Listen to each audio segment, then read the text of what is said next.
Archangels, ghosts, and Bigfoot. Oh my. It's just another night for Supernatural Girls. Real stories, real answers to life's biggest supernatural mysteries. And now for another exciting interview with paranormal experts from this world and others. Here's your host, paranormal researcher Patricia Baker, on the one, the only Supernatural Girls.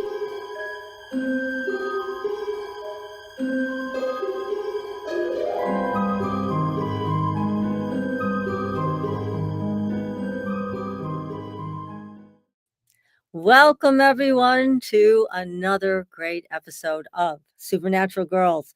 This will be our last show for the year. And for that, PK and I wanted to get one of the most special people we have ever met. And he was kind enough to say yes to come on the show tonight. We're going to bring him on in a couple minutes. Whitley Strieber. We love this man. Don't we love him? Oh, not a doubt. We talk about him all the time. He probably doesn't know that he's so beloved by these two old ladies. But anyways. Speak for yourself, being old. I'm the young one. That's right. You're the young one. So anyways, but first we got to get to you, Miss PK. What's going on with the numbers?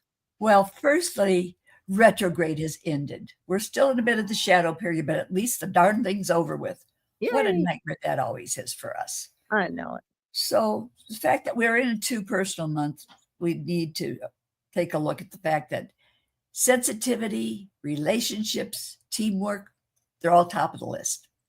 So don't let your nose get out of joint by what's going on around you. If somebody you feel has snubbed you, trust me, they probably don't even know they've done it. Everyone's just super sensitive. On top of that, you add the shopping, spending money that we don't usually have at this time of year, because the man upstairs has made sure that we've wasted so much before we get here. That Christmas Grinch ran off with my billfold. That's all there is to it. That's so we're working the best we can to put it together.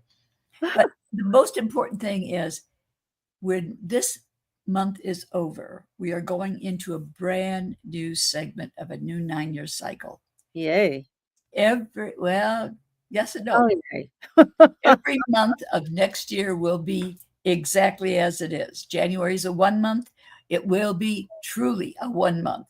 New beginnings, fresh starts, all that good stuff. So in the meantime, clean the closet, clear off the countertop, get rid of the stuff you don't want, so that once we go into 2025, it's going to feel great. Good. Not perfect, but great. That's a big difference. I'm ready. Oh boy, am I ready. Stuff is going to the dump. There's no question. Good. Oh, not a doubt in my mind. But I think the most important thing everybody needs to remember is that sensitivity is the name of the game. So remember that not everybody may feel as upbeat as you do. And a lot of people need a hug or a pat on the head or just it's okay. That'll help us get through this holiday. Holidays are always difficult. People that have lost people spending money they don't have, people trying to make everybody be happy when a lot of them don't want to be. They just want to cuddle up, stay by the fire, and be left alone. Yeah. Outside of that, life is good. That's all right. We'll take it. We have nice things to look. Yeah, that's right. We have some nice things to look forward to, I think, in this. Yes, we do. We truly do. I'm excited about it, and I'm excited about our guest tonight. Oh, I am too. He's fabulous. He's an amazing man. He's written over 40 books. It's incredible. Whitley Strieber started his writing career with the Wolfen in 1979. There followed after that over 40 books during a long writing lifetime. The Wolfen, The Hunger, Communion, and Superstorm have all been made into films. Superstorm was made into a film called The Day After Tomorrow. Now, Whitley's series Alien Hunter was a TV series called Hunters on the SyFy Channel. Right. In 1985, he had a frightening close encounter, which led to his best-selling book, Communion. Whitley's new book, which is going to drop in January, I cannot wait for this one, The Fourth Mind, is the first of its kind Reestablishing the Truth and Power of Humankind. And he's here with us tonight. We are so blessed. Whitley, welcome to the show.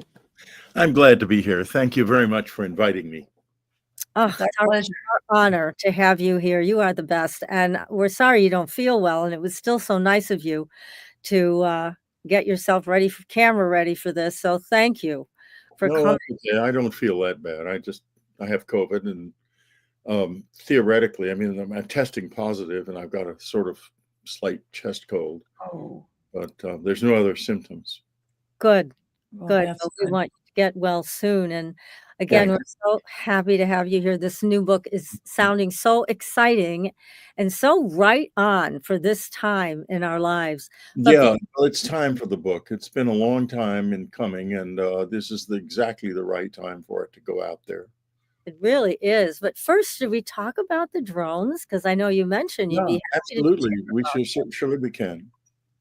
So what are your thoughts on this? Well, first of all, the government is lying so blatantly that it's become a kind of clown show. It's fantastic. You have to think that this has outrun them in some way, or there is someone that we can't see who is forcing them to say what they say, because it is completely obvious that everything the federal government, the administration, has said about this is false. Everything. That I believe. Yep. The truth of the matter is, when you cut to the chase, we don't know what they are. That's the truth of it. And I do have some ideas about why they're here and the whole history of this. It has quite a complex history, and we can go into it as deeply as you want to. It's up to you. You can ask me questions, or I can talk for anywhere from 2 minutes to 4 hours about it. It's up to you. Well, I have to share with you, Whitley, that one of these drones, it flew over my house, and it looked like a drone. It did not look like a UFO to me or anything from another dimension. It looked like it was a military grade drone. And the one thing that I heard that kind of made sense was that there was some nuclear material that had been smuggled into the country through New Jersey, and they were looking for it with these drones. But according to Trump, he said they know, where these things are coming from. They know what these things are doing, and they don't want to tell the people, which he was against that, which I am too. But it was kind of it wasn't a bad, scary feeling when I saw this thing, but it was like, you don't belong, flying over people's houses like this. But what I saw was clearly a drone. It was mechanically engineered, I'm sure, here. So what do you think about that? I mean, do you think that's a possibility that that's what's going on? No, it's not. It's highly unlikely, unless there's something behind the nuclear material story that's been published that hasn't been published. What happened was this: nuclear material. This is medical waste specifically, which was involved in the story that was published, is often stolen, and it is repurposed, stolen, smuggled abroad, and repurposed and resold into the medical supply chain abroad. There are many countries in which they have not got the ability to test the potency of nuclear materials that they purchase for their X-ray machines and so on and so forth. So it's a big black market. And this is a routine. What I saw was a description of an absolutely routine situation where a container is opened that contained low-level medical waste, and this medical waste was then conflated into a big story. That sort of, if you look carefully enough, you'll find stories like this scattered across the media over the years, and they rarely reach any particular level of importance because they're not important stories. So What is your take on this? You're saying that we really don't know what these things are. Not at all. So they're not from here. I wouldn't draw any conclusions. When we say we don't know, we don't know. That doesn't mean we don't know, but actually we do know. Don't know is that. It's don't know. The there's a pattern here, though, which we can discuss. That is this. The first time this occurred in recent years, there may have been an incident related in 1965, but it's too far back, and there were no drones then, and so it's impossible to tell exactly what was going on. However, in 2019, in northern Colorado and southern Nebraska, there were weeks of drone incursions in December of 2019 and January of 2020, which caused a considerable amount of public concern and were investigated. The drones flew at night from 6 to 10 p.m. They were found in groups of up to 19, and they were not, the FAA requires by law waivers to fly drones at night and waivers to fly drones in formation. No such waivers were asked for by the FAA, by whoever was flying these drones. The drones were not generally visible on radar, and in fact, I don't think at all. And they did not provide infrared heat signatures any more than the drones over New Jersey have. Now, that alone is proof positive that there's nothing we know about, because a drone is going to have an engine and is going to have a very significant heat signature. If you had looked at the one over your house with an infrared sensitive camera, my guess is it was an ordinary drone. That's what you're describing, and it would have had a significant heat signature. If it had been one of the anomalous ones, there would have been no heat emanating from it. Okay. So it's a big clue. To go on, the next incursion happened in October of last year over Langley Air Force Base.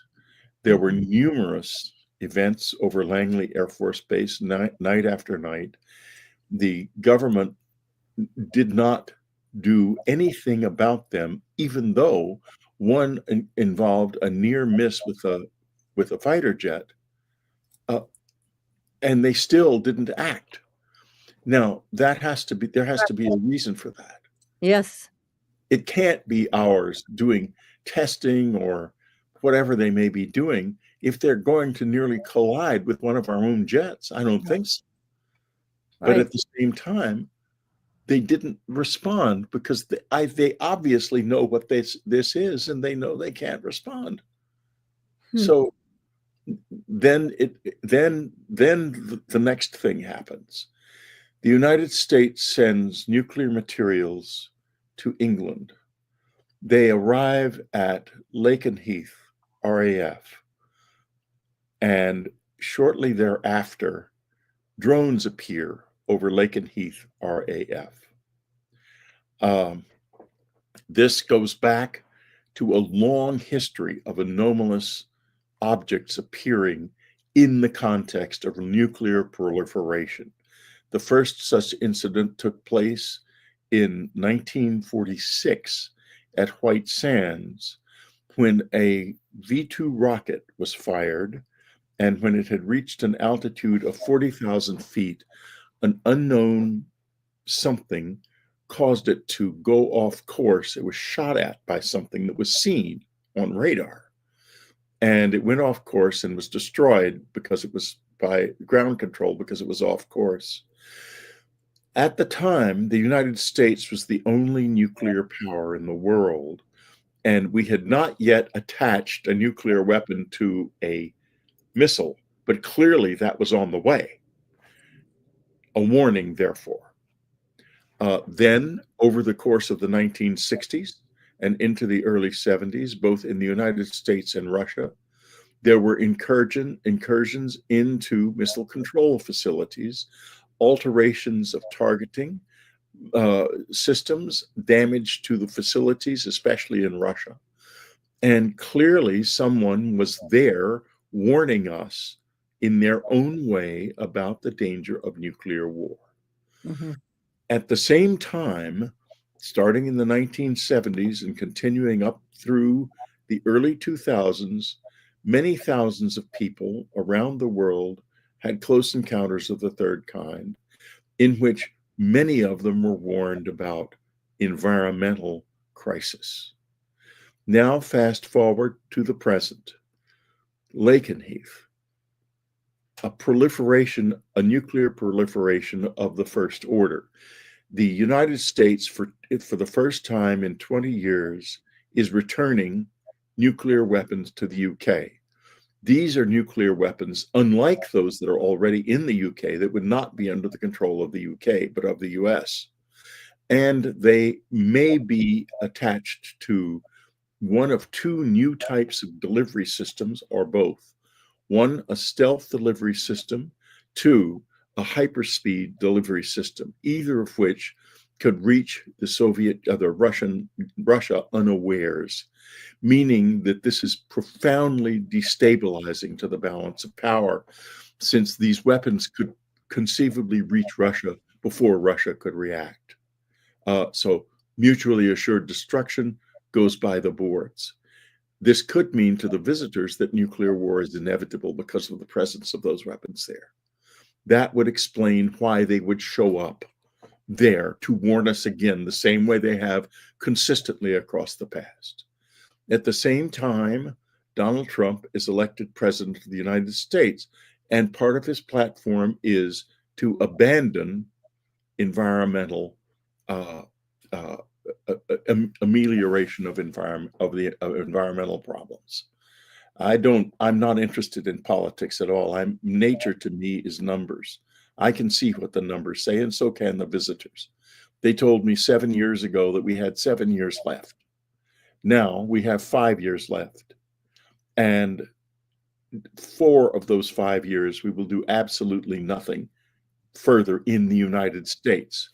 China can't do it much more than they have done, because building of electric cars is one thing. Deploying solar farms is another thing, both of which they've done extensively. But the real cleanup that it is going to be blocked by two things: by the inability of the system to stay ahead of the need for coal, and by corruption in the Red Army, which really controls the country.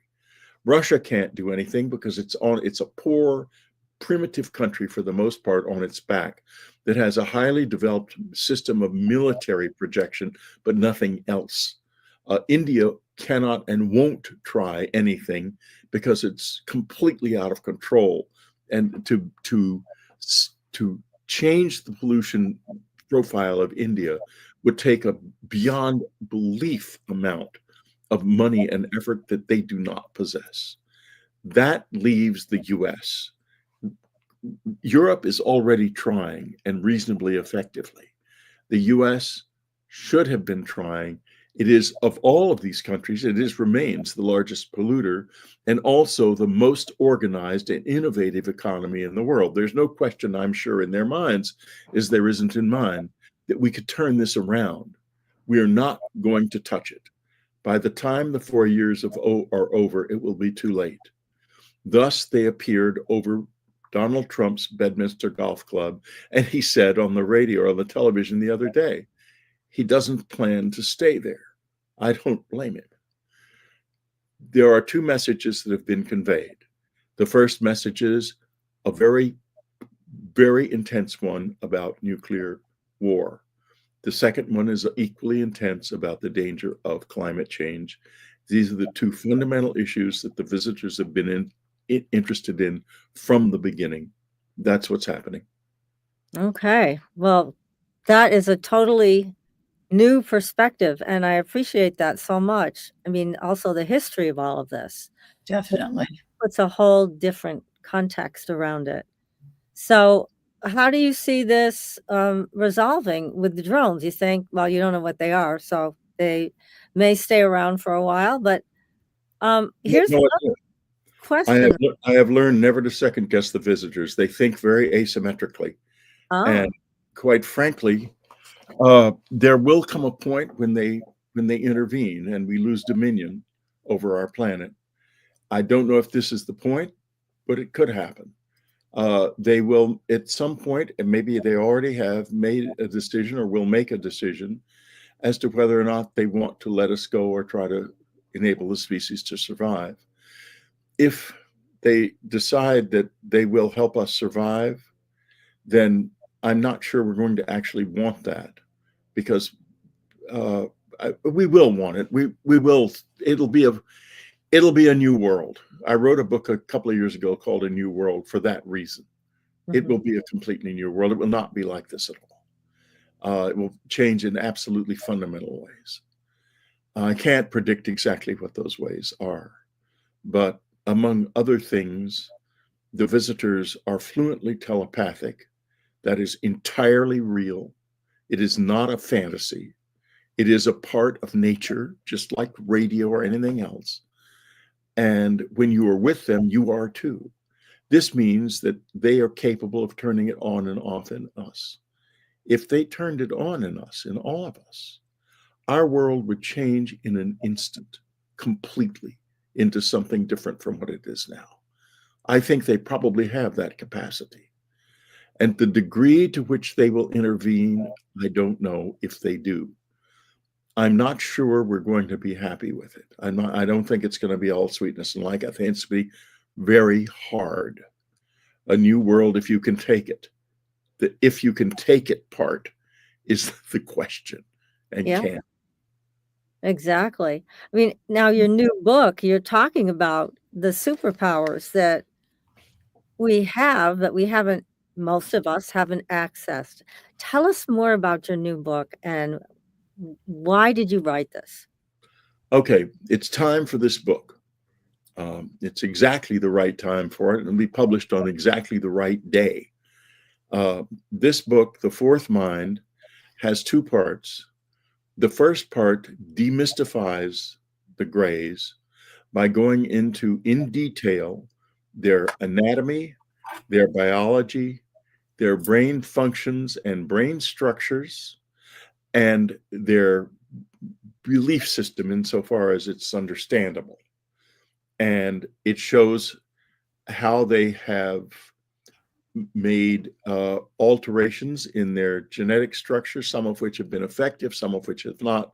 And it goes into this more deeply than anything. In fact, there's nothing ever been written that goes as deeply into this on the outside of the secret government. It does mirror what is known on the inside. And I look forward to the day when that material is officially released and biologists, not general writers, general interest writers like me, can take a serious look at it. It has so far only been looked at behind the scenes, and it is explored as insofar as I was able to without violating any laws in this book. The second part of the book goes into the powers that we had in the past and why we lost them. If you look at the Earth and forget all of the efforts that are devoted to trying to explain away things that cannot actually be explained away, you see things like the platform at Baalbek with 100-ton stones that were moved, sunk, carved by unknown means, moved by unknown means, down a known causeway that is in no way reinforced in such a way that stones like that could be rolled across it. That's not how it was done. You look at Nan Madol, the group of artificial islands in the Carolinas in the Pacific, 750,000 basalt logs carved at a nearby quarry and brought there to build these artificial islands. a project so huge that is unimaginable that we could achieve it today, just like Baalbek, just like the fortress at Sacsayhuaman and many other architectural artifacts in India, in Peru, just like some caves that have been carved in India by unknown means. This debris of this lost civilization is all over the planet. And there's much more that I go into in the book. Why is it lost? Why is it not like that? Right. I do think that aliens came and did this and then left. I think it was us. I think we had powers to do these things by a connection to the earth that was broken at an absolutely extraordinary time in the past, known in geology as the Younger Dryas. This period that started about 12,000 years ago was incredibly violent. To give you, it's when the last ice age ended, to give you an idea of the extraordinary violence of what happened. The first thing that occurred was that something impacted the planet. You find mammoth bones all over North America, and if you look at these bones under a microscope, you find microscopic bits of iron in them. These animals were impacted by high-speed micrometeorites. Oh, wow. At the same time, Mm. the entire continent caught fire.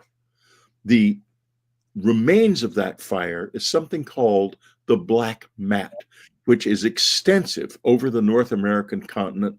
It's sometimes a depth of 10 or 12 feet, sometimes just a few inches. It consists of charcoal and algae, skeletons of algae. What it was after this fire, the glacier melted, the Laurentide Glacier melted, sending a flood across the whole continent, extinguishing the fire and leaving a lake that essentially lasted for about 1,000 years, gradually settling back onto the earth, leaving this thick mass of charcoal and dead algae, which became the black mat, which geologists have been studying for years. It's not fiction. It's well-established fact. But it's so terrible that we literally don't think of it. We don't think of this catastrophe. Before the catastrophe, we had these powers. Nature turned against us. Human population around the planet dropped to about 30,000 individuals. And when we came out of it, we were no longer connected to our earth in the way we had been. And our relationship to it, our physical relationship to it, was broken. We have to regain it. The visitors have their relationship still. If you are with them, and I'm not going to bother to pussyfoot around about it. I've been with them plenty. If they touch you, you feel an incredible electricity going through your body. It's not coming from them. It's because they are connected with the earth, and it reconnects you with the earth. And for a little while, you have extraordinary powers too. No kidding. It's about how to regain our powers, not by asking them for help, but by doing it ourselves, and we can. Well, this is fascinating, Whitley, and certainly your experience it says it all. I mean, again, there's nothing better than talking to somebody like you who's actually had this happen, and you're here to tell us what it was like and what we need to do. So for people, I'm sure you deal with this in your book, for people to regain this connection, it's going to take more than just walking around with bare feet on the ground. So what things do you talk about, and can you talk about in your book and here with us tonight? Well, what I can talk about here tonight is this. First of all, the book's not a self-help book. We're going to have to figure that out later. In other words, it's not a course or anything. I've never found one of those courses that really worked and did anything for me personally.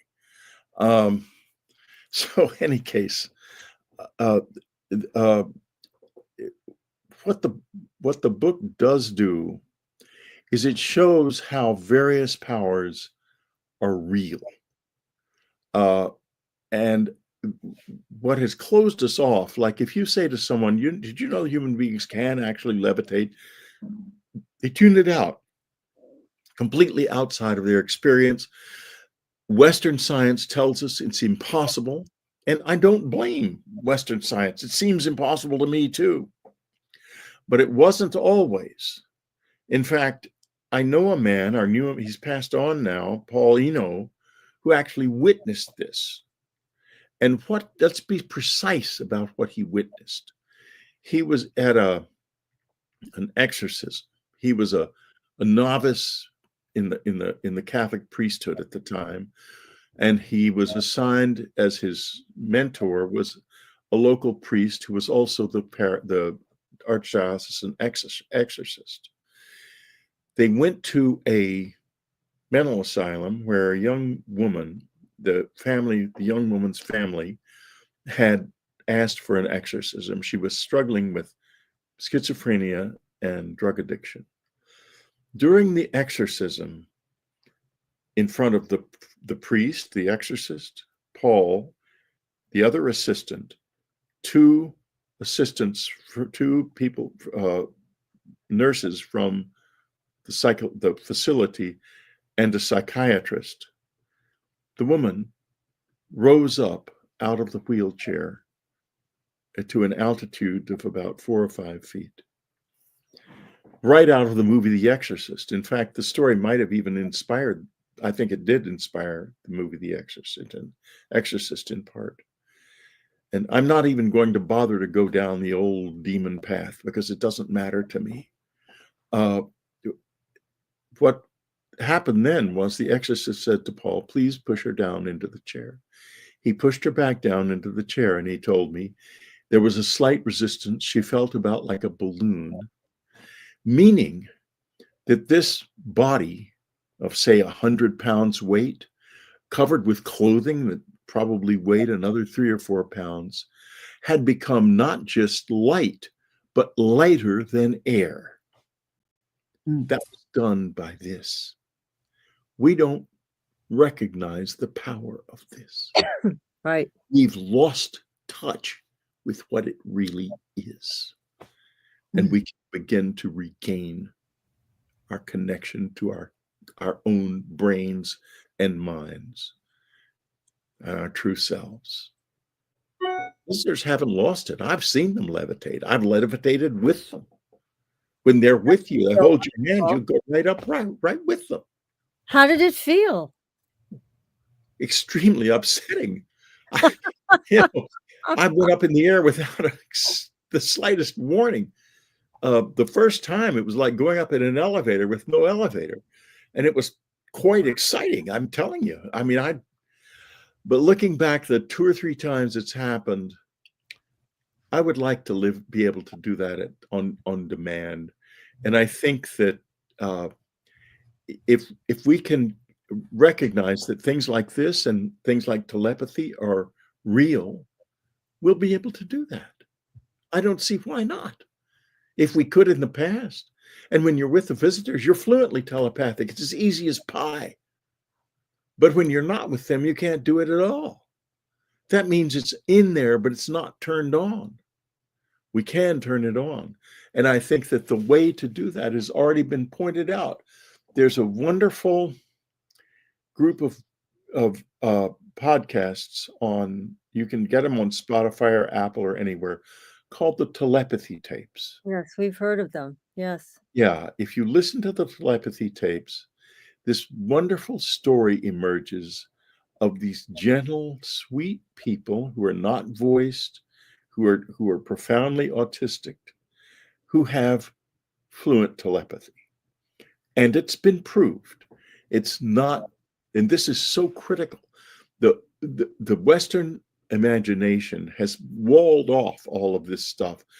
And what seems like enlightenment is indeed that on one level, but on another level, it's a prison.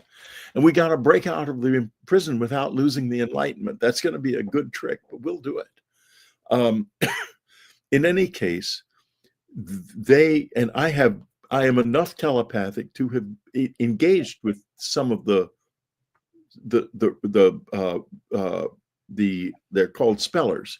They spell rather than speak telepathically a few times recently because I didn't know they were there before.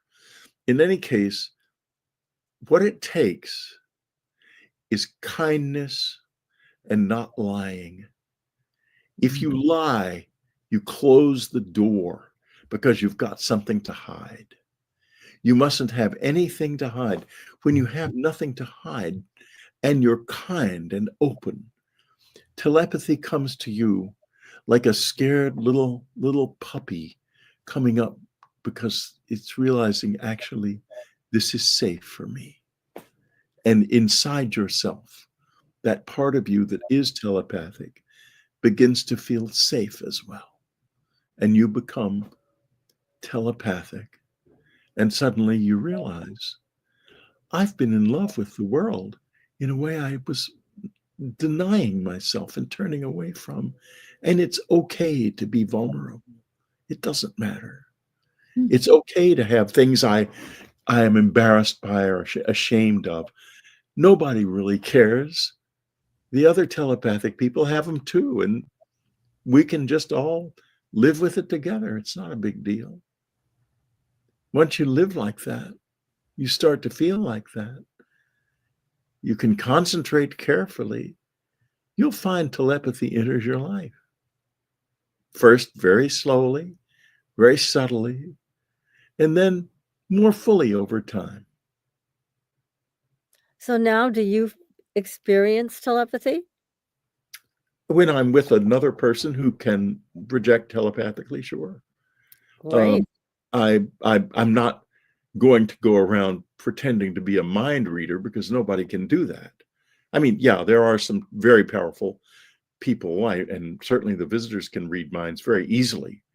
But the average person like me, I'm not going to go down that path. I'm not trying to read your minds. Do the visitors have any aspirations for us? I mean, other than really wanting us to reconnect with the earth and start being the caretakers we were supposed to be. Do they have any aspirations for us reaching that level to be able to communicate with them easily with telepathy, to be able to levitate, to be able to do any of these amazing, wonderful things? They are the most parsimonious critters I've ever met. And if they're here in numbers, and they're here because they have something they want here badly. And that is us. They want us at every level. If we don't, well, let me see. I sort of lost my train. Okay. Why do they want us? They will exploit us if they have to.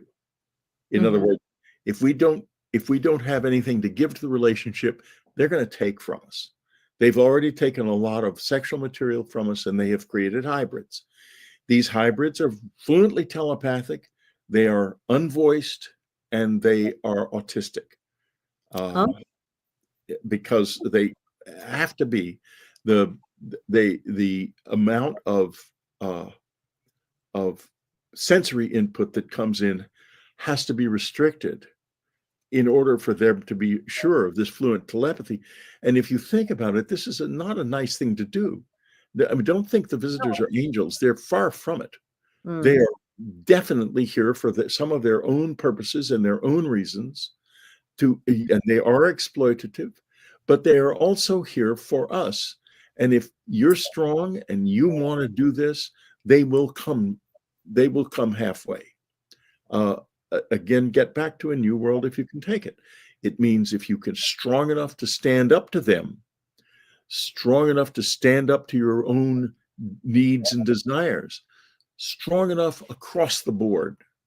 This is about being strong.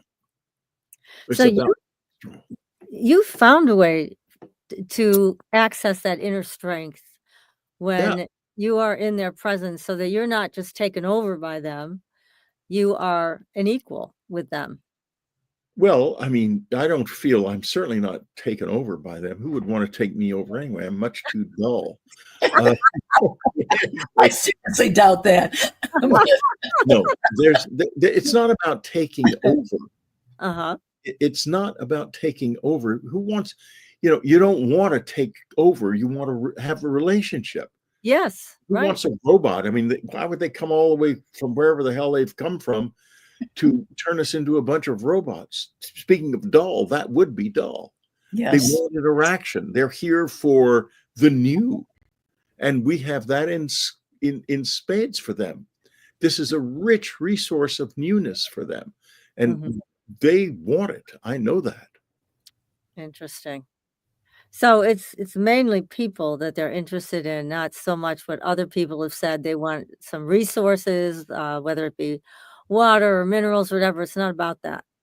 Well, water, most all minerals, and we can always choose something and say, oh, that's not common in the universe. But if they can get around the universe comfortably, believe me, it is so big that nothing, anything, no matter how rare it is, it's common somewhere. Mm-hmm. What makes us the interest to these people? Us. Just us? Aren't there other us's somewhere out there? Well, they're here now. So one thing I think that intelligent species are quite rare. There's approximately 21 trillion planets in this universe, according to science. So if intelligent species are so rare as to be essentially invisible in reality, that leaves only a billion or so in the universe. And if this universe isn't the only one, then there are billions of intelligent species out there, all looking up at the sky at one time or another in their lives. And believe me, sometimes somebody has figured out how to climb Jacob's ladder. You can be sure of that. Well, you talked about some of our history and how we got cut off from our connection, but then there is a lot of ancient information, whether it be in Göbekli Tepe or Egypt, about reaching these higher levels of awareness.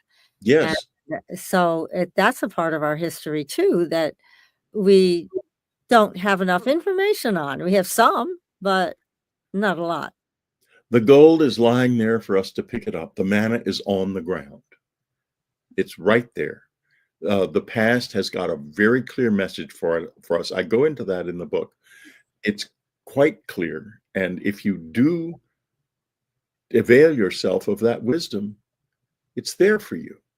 And you can use it, and it does work. It works very well. The oldest piece of wisdom on the planet is also what Buckminster Fuller called the building block of the universe. It is this. In the Sphinx has the haunches of a bull, that is strength, the claws of a lion, that is emotions, and the intelligence of a man, that is the head. Strength and the emotions are balanced by the intelligence. That's the triad, the fundamental building block of the universe. And if you go into atomic physics, what do you see? You see the neutron, the proton, and the electron. Every atom starts there. The electron is the active principle, that is to say, the emotions. The neutron is the passive principle, that is to say, the proton is the passive principle, and the neutron is the balancing principle that brings them all together. So the Sphinx is an expression of the atom and of consciousness, both in balance. And yes, there's a lot of very extraordinary information available, littered across the past. A lot of it. And we can take advantage of it. All we have to do is look, and we will find it. It's readily available. I wrote a book called Jesus: A New Vision, which is about the message that Jesus has for us. And it's a message that has been lost, but it's a really powerful message. It's the most powerful single message I know of, in the sense not that it is unique, but it is so compressed and so clear. What is that message? Well, the best place to start is be as little children. That's where to start. Don't be afraid to be who you really are. Behind all of the layers of personality, there's somebody who once had a lot of fun and can again. My wife was a truly, you can see her back there beside the communion lady. She was a master. And although she's passed on, and so I can safely say that without getting slapped around. she always said, no, there's no such thing.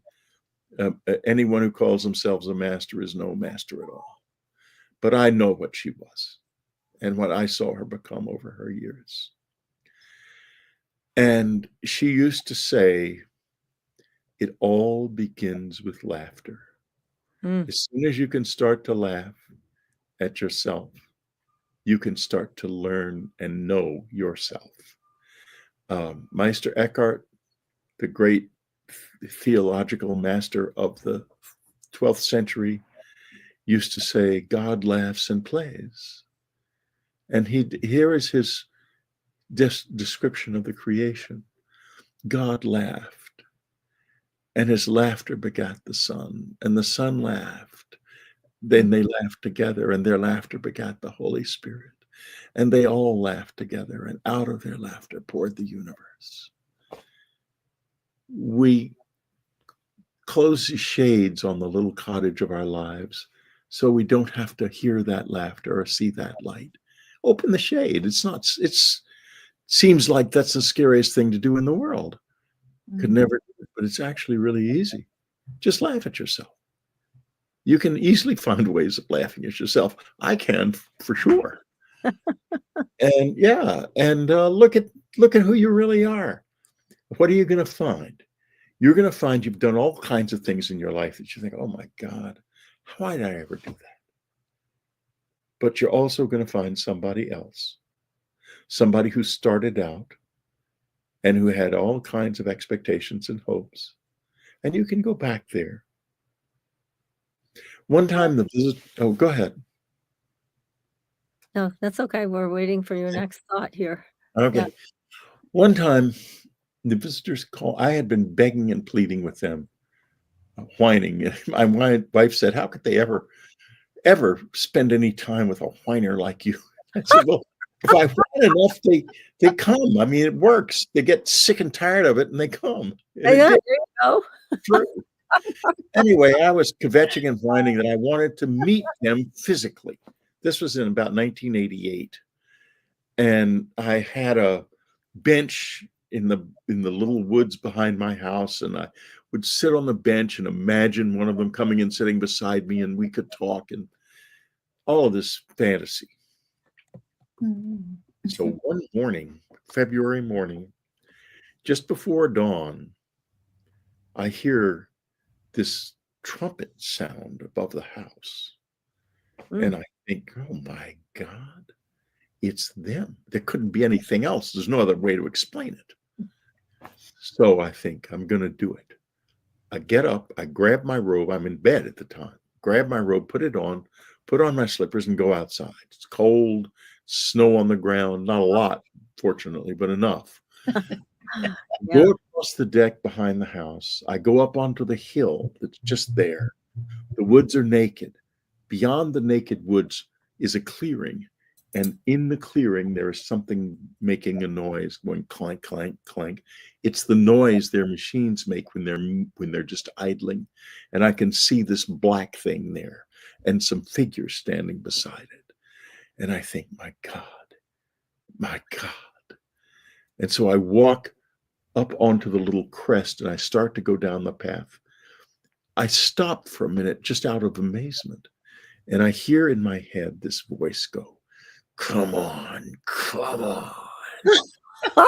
And it was so scary, I couldn't take another damn step. And I thought to myself, my God, if I go down there and I disappear and never, she ends up with no ability to support her and our boy. Yeah, right. So I go back to the house. I put my hand on the doorknob and I hear 3 cries from above the woods. Oh, oh, oh. They remain to this day the 3 only truly perfect sounds I have ever heard, the 3 most emotionally rich sounds I have ever heard. I proceed into the house. Huh. I get to the bedside. I sit on the bedside. I realize there is someone I can't see in the room. By that time, we were very sensitized to the fact that we would often have people in the house we couldn't see. So it was no big deal. The cats could see them, so it was easy to see when they were there. The cats would be watching them. The cats weren't there, and at least I don't remember the cats being around. I realize I'm face to face with someone I can't see. The next thing I know, I'm suddenly in a completely different place. I am in a room. There are these tall, thin, sort of sticks standing up, and I appear to be gliding rather than walking. Oh my And I'm goodness. thinking, what in the world has happened? Then I look up and I recognize what the sticks lead to. It's my mother's desk from when I was a baby Oh in my. her room. What they have done is they have taken me back to the moment I first walked. Ah, And so vividly, it is as if my adult mind has been projected into my baby body, passed through time. And goodness. I realize what it means. You're still a baby, Whitley, but you've taken your first step. Oh. You see how Oh my God. Incredible. this is? If we can open our minds to this and just let it happen. Yes. Wow. We can Oh, do this.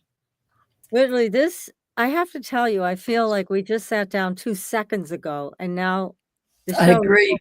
I I'm like, agree. wait a second. Chanel's saying we have 1 minute to wrap. I'm writing. Oh no. No. Oh. Whitley, thank you so much. Your book is on sale in January, correct? Yes. Okay, everybody, you got to get the Phenomenal. Mind. And yes, I'm sure it's on Amazon. All the bookstores are carrying it. No, the bookstores won't carry it. They won't. It's Well, on then, Amazon. No, they don't carry my books. okay. Well, You can get it from Amazon as long as it's there, and I'm not even sure how long it'll be there. So, well, as soon buy as your it goes up, copies, you better go. everybody. Get ready and run to your internet and buy this Goodness copy. gracious, yes. Yes, Whitley, please come back. We just loved having you here. You are Please. so Thank you. amazing. You're such a delight, and we think the world of you. So thank you so much. Thank you. So Thank everybody, you for what we you have to share go. with us. So our producer's just going to cut us off. So we'll see you in the new year, but we will have 2 more shows that are going to air that are repeats. Be sure you catch them. And until then, everybody, Merry Christmas, Happy New Year. We will see you on the Blue Highway. Good night. Good night, Whitley.